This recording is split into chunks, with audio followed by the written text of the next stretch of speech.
This episode is brought to you by Paramount Plus. An unlikely friendship begins in the Paramount Plus original movie Little Wing, starring Brooklyn Prince with Kelly Riley and Brian Cox. Reeling from her parents' divorce, Caitlin steals a valuable bird to save her home, but instead forms a bond with the owner, leading to a new outlook on life. Little Wing, now streaming exclusively on Paramount Plus. Head to ParamountPlus.com to try it free. Rated PG-13.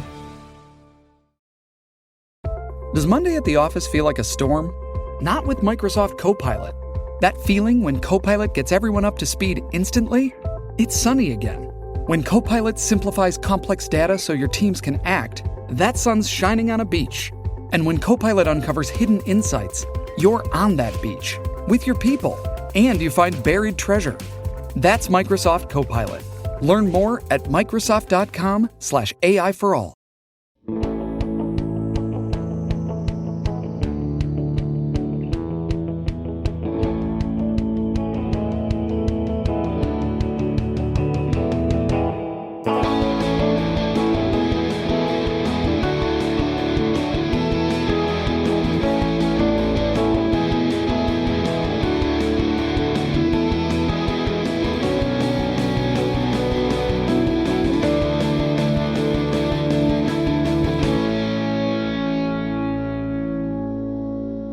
Joe, we are back in Newport Beach once again.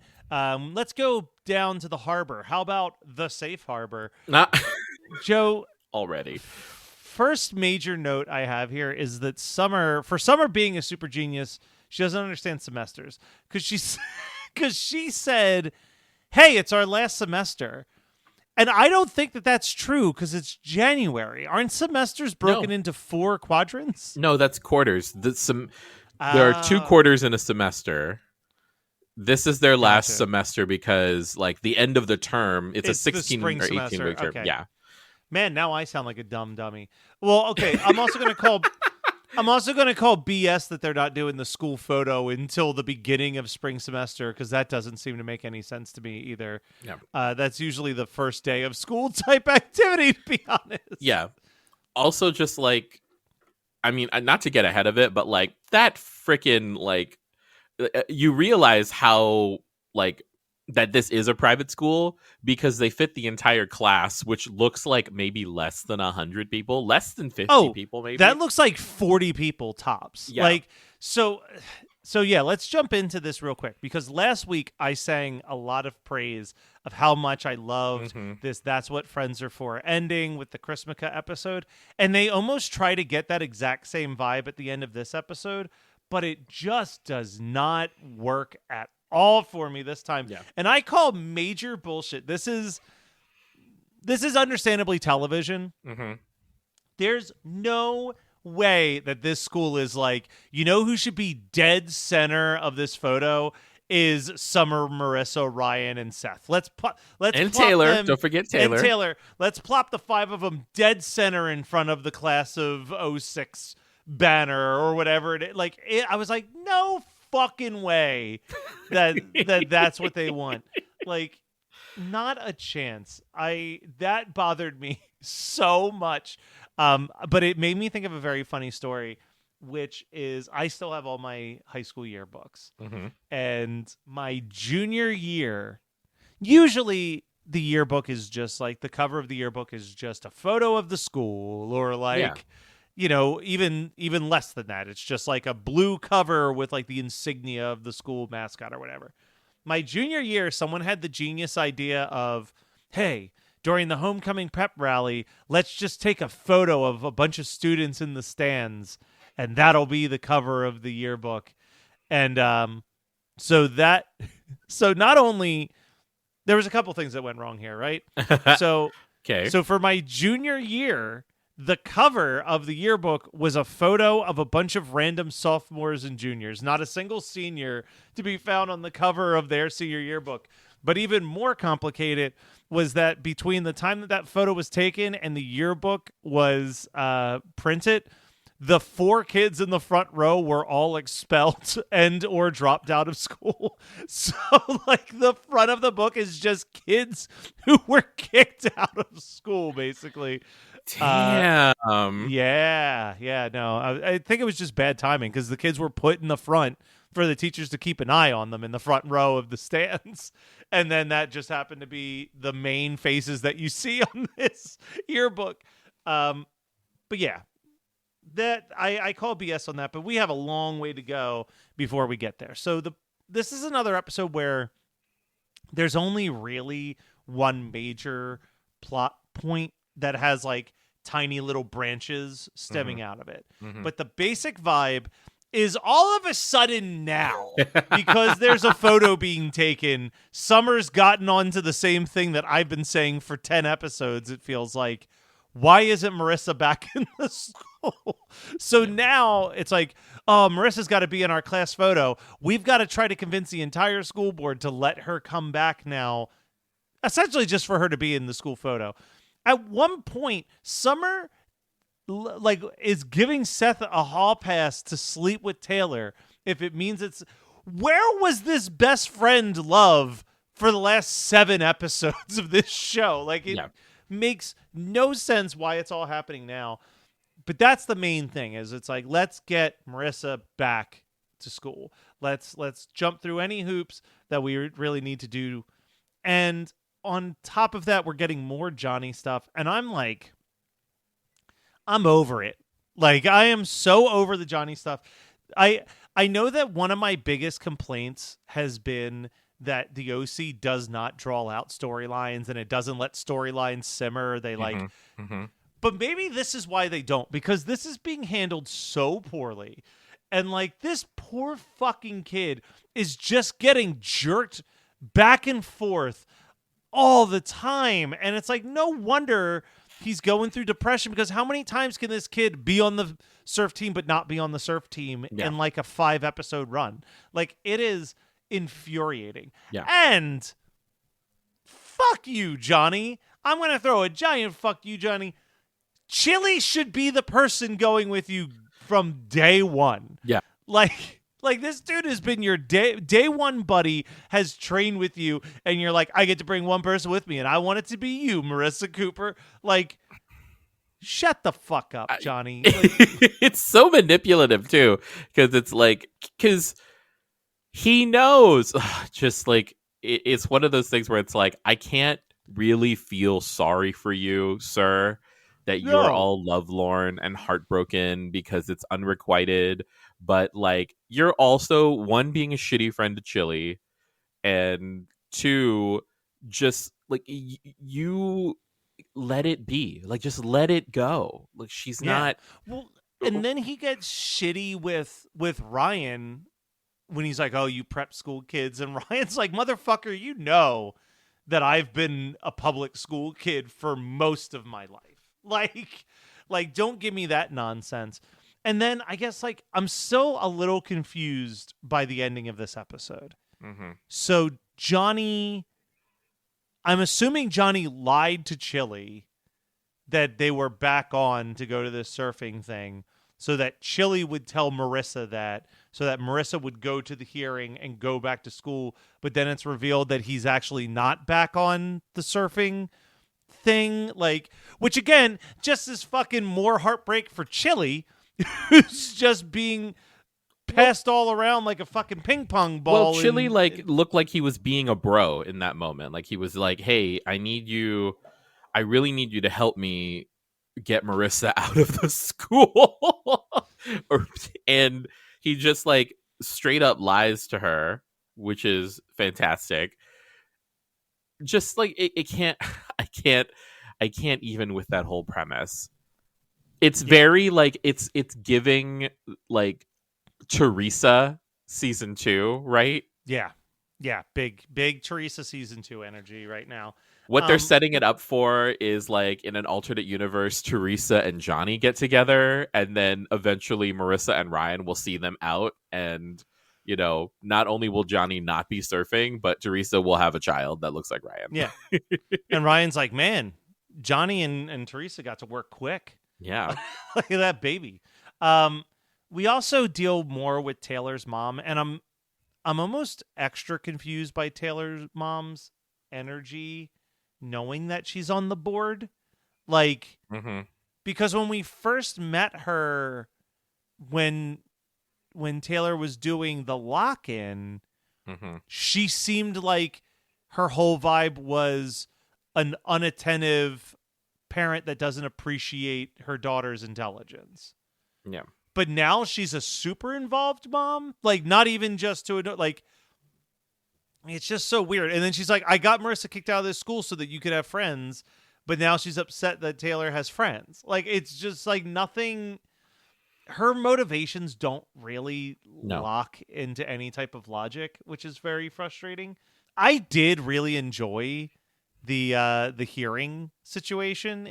I mean, it is your classic, like, kids versus adults with like the one adult fighting for them type circumstance. I really thought that Marissa wasn't going to get let in. I thought that this was going to be like a bummer ending. You know, Joe, I've been also giving these stars. I gave this 2 stars. I was not a fan of most of this. Is this episode. out of a 5-star scale? Out of a 5-star scale, yeah. So I gave this 2 stars, but you said that you actually liked this one quite a bit. So I want to hear your perspective on this as the super fan. So here's why I like this one. I like it because it's so fucking ridiculous, right? Like all the reasons you hate it are the reasons why I like it, because it is camp.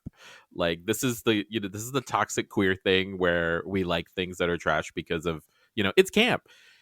Like the thing that I love about it is that it really taps into some like very like niche soap opera tropes. Private investigator. We get a private investigator who finds we have information that you could potentially use to blackmail somebody. You have a judge being the head, like the chair of the board of trustees, and conducting the board meeting as if he is it's his fucking courtroom. Which, like, I was living for that. I also love it because, like, there's no reason for him to do that. Like, as someone who works at a nonprofit, that's not how nonprofits work. Yeah.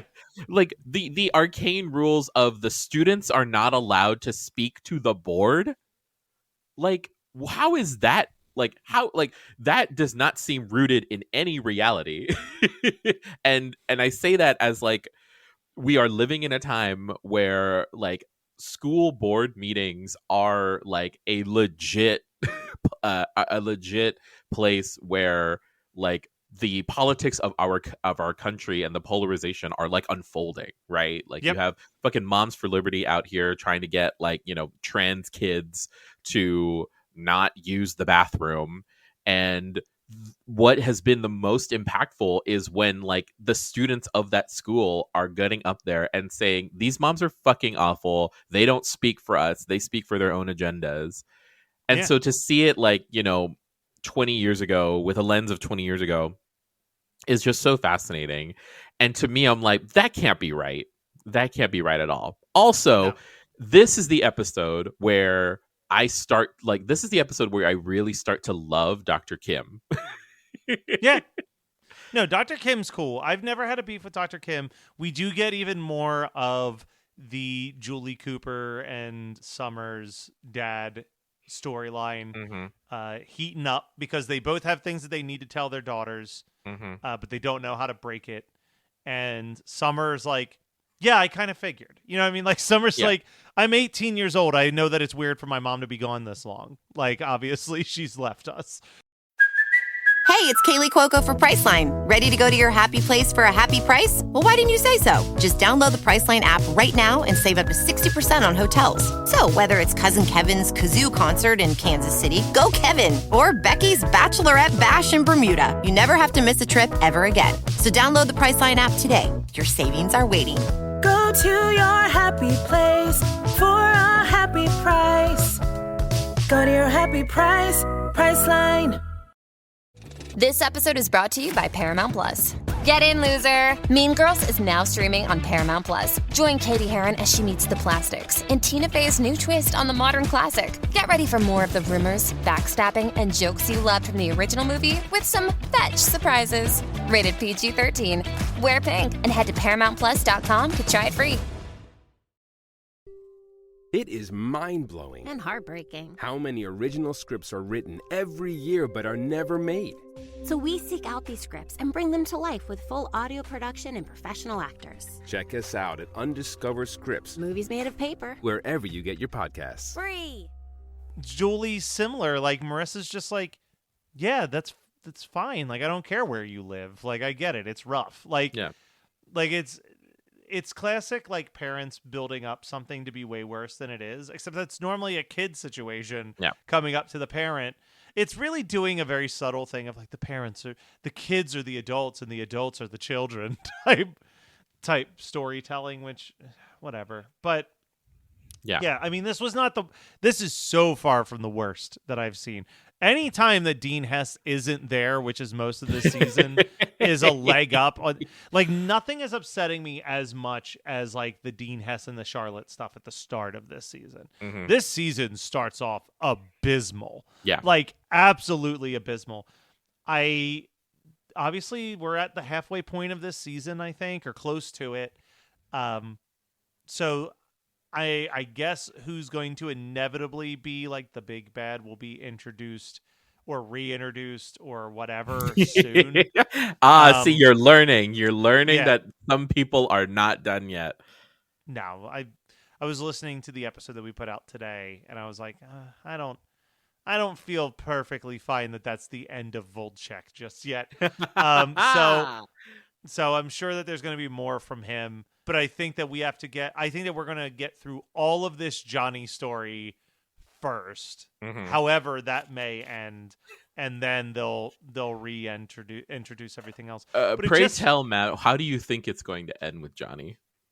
Well, I'm confident from a thing that you gave, a tidbit of information you gave me way earlier, that Johnny will die.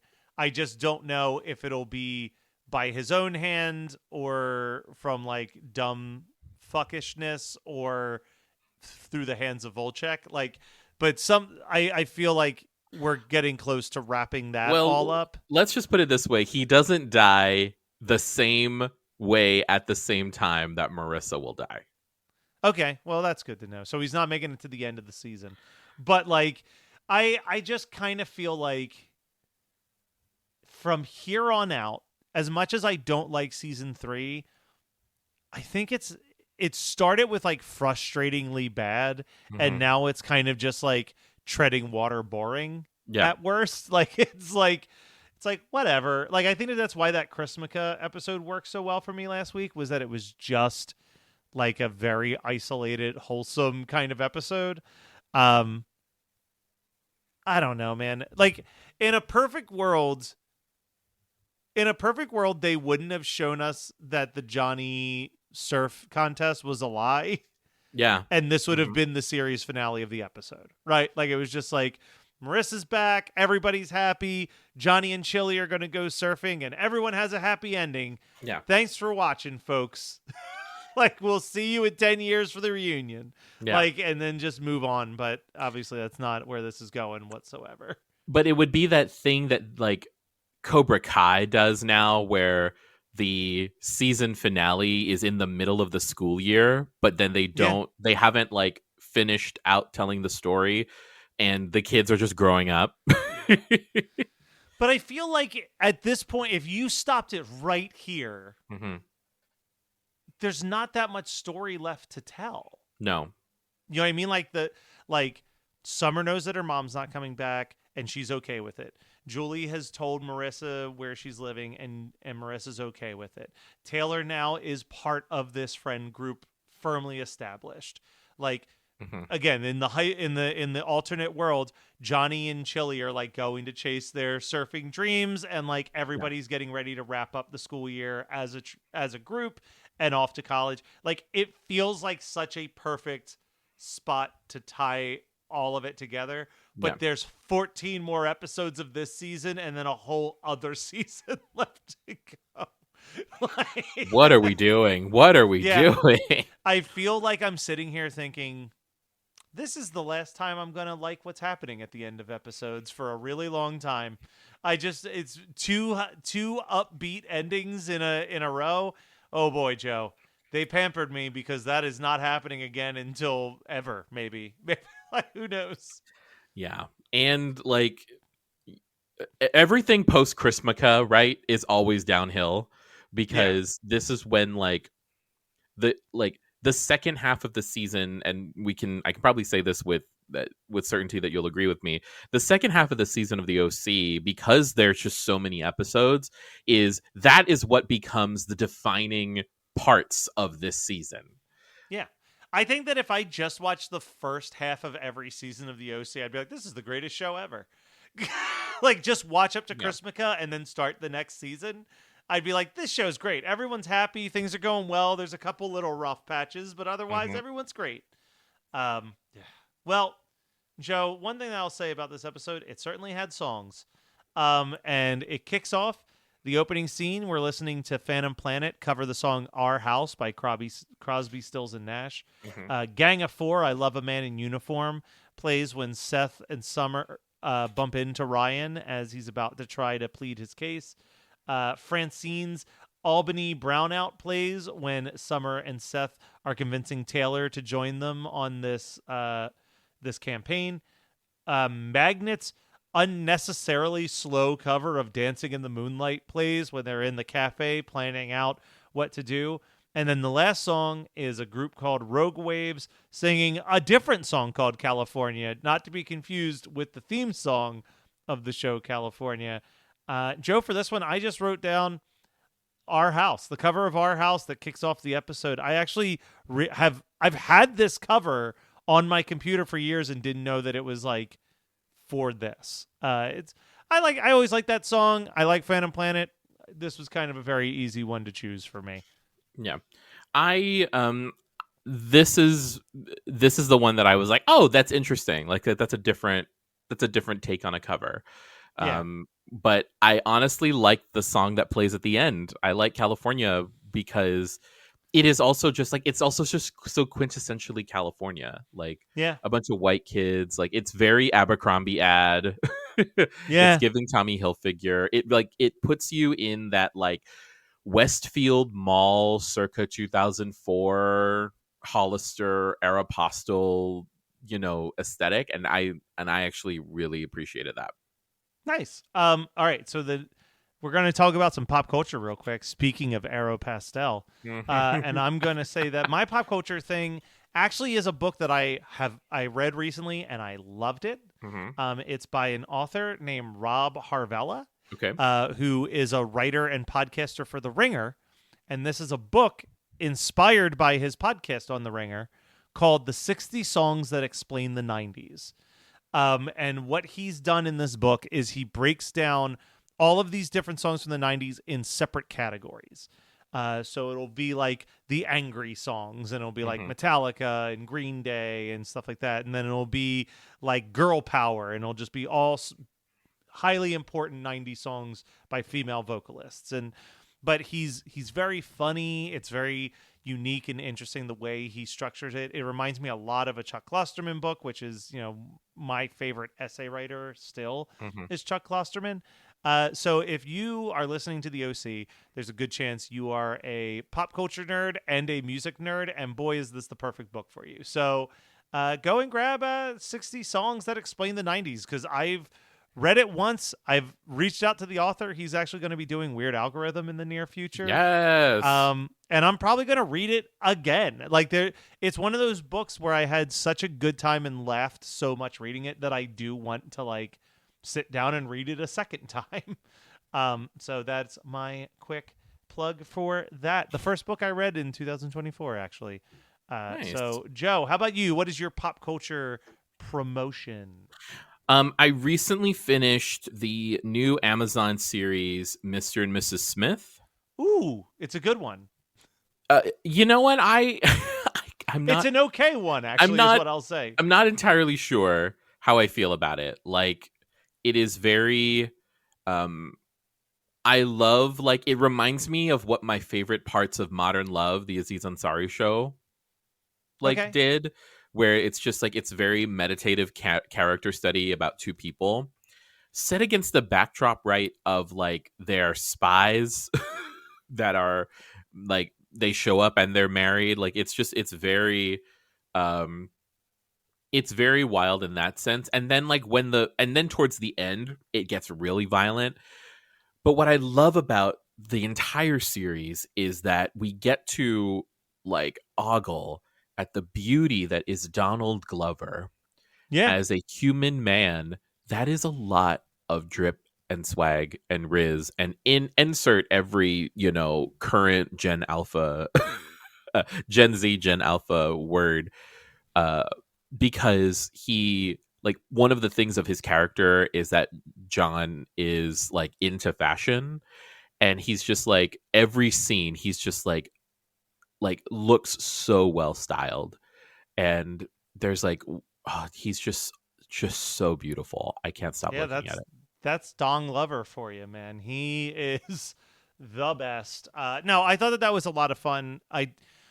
I'm still torn. It's definitely one of those shows where if we get I feel like my enjoyment hinges on like if there's a second season. Honestly, you know what I mean? Like it's like I don't know. A second season could make it worse or it could make it better. I don't want to like give too much away one way or the other, but I think it's an interesting show. It does remind me a lot of how there was like 2 or 3 episodes that I'm like, this is like an episode of Atlanta. Yeah, like it's very like meditative.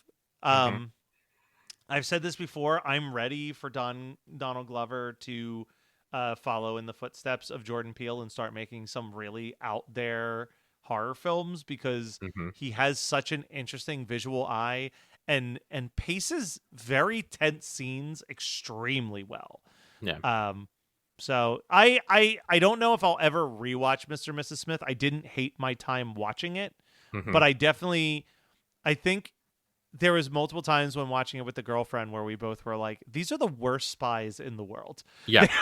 They are so bad at like keeping cover or like following rules or following instructions. Like, but yeah, no, I think it's worth watching though. It's definitely, I think it's more of a filmmaker's show than just a general spectator show. 'Cause the stuff that I liked was like, wow, that was shot interestingly, or that was like paced interestingly, or even something like us not seeing what their second failure was. We just have to like infer what it was through other means. Sure. Is really unique. That was a good one. That's a good pick though, because I would have brought that up probably in a week or two if you hadn't. So yay. Joe, Mr. and Mrs. Smith, a show definitely not about white people problems, but boy is the OC about them in spades. So stay tuned next week while we talk about even more of those white people problems.